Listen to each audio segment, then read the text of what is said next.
kuasa hukum Ferdy Sambo mengajukan 4 bukti berupa putusan dari kasus pembunuhan yang pernah ada. Satu di antaranya adalah kasus kopi sianida dengan terpidana Jessica Kumala Wongso. Saat kuasa hukum Sambo membacakan putusan-putusan tersebut disambut senyuman oleh jaksa penuntut umum. Bukti putusan kasus pembunuhan dengan terpidana Jessica Kumala Wongso menjadi bukti yang meringankan untuk Ferdy Sambo. Lebih lanjut, tim kuasa hukum Sambo Febri Diansyah memaparkan alasan dibalik mengajukan berkas putusan kasus kopi sianida. Bukti itu diajukan untuk menegaskan bahwa dibutuhkan pengungkapan motif dalam membuktikan suatu tindak pidana pembunuhan berencana. Selain milik Jessica, Febri juga melampirkan berkas putusan terhadap Karno Afriyadi.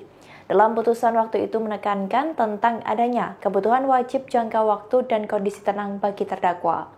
Kemudian, ia juga menyerahkan berkas putusan dengan terpidana Rudianto yang di dalamnya mewajibkan diberikan motif untuk membuktikan perkara pembunuhan. Dan terakhir, Febri mengajukan putusan dari Albert Benyamin Solihin terkait kewajiban adanya kesadaran bersama dalam menerapkan pasal 55 ayat 1. Penyerahan bukti ini dilakukan dalam persidangan dan langsung diterima oleh Majelis Hakim Pengadilan Negeri Selatan pada Kamis 29 Desember 2022.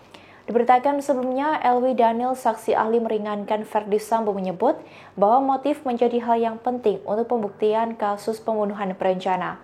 Meski sebenarnya menurut Elwi, motif bukan menjadi bagian inti dari delik perkara. Motif dinilai bagian terpisah dari yang lain dan tak perlu dibuktikan. Namun menurutnya ada sesuatu yang tidak masuk akal ketika harus membuktikan unsur kesengajaan tanpa mengungkapkan motif. Oleh karena itu, pengungkapan motif menjadi hal yang penting untuk membuktikan soal ada tidaknya kesengajaan tersebut.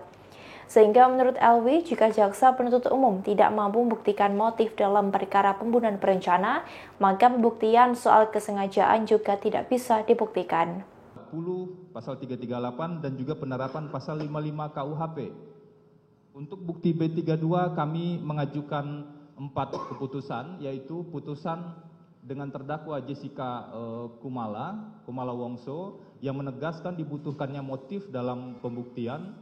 Kemudian dengan terdakwa Ratno Afriyadi bin Rapior ini terkait dengan dibutuhkannya wajib dibuktikannya jangka waktu dan kondisi yang tenang bagi terdakwa dalam pembunuhan berencana.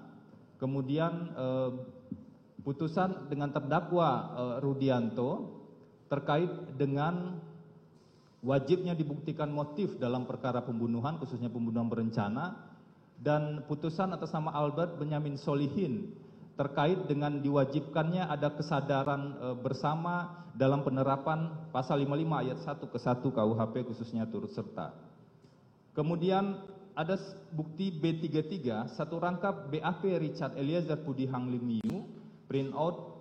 Demikian informasi kali ini, nantikan informasi lainnya hanya di YouTube Tribun News. Terima kasih sudah nonton, jangan lupa like, subscribe, dan share ya!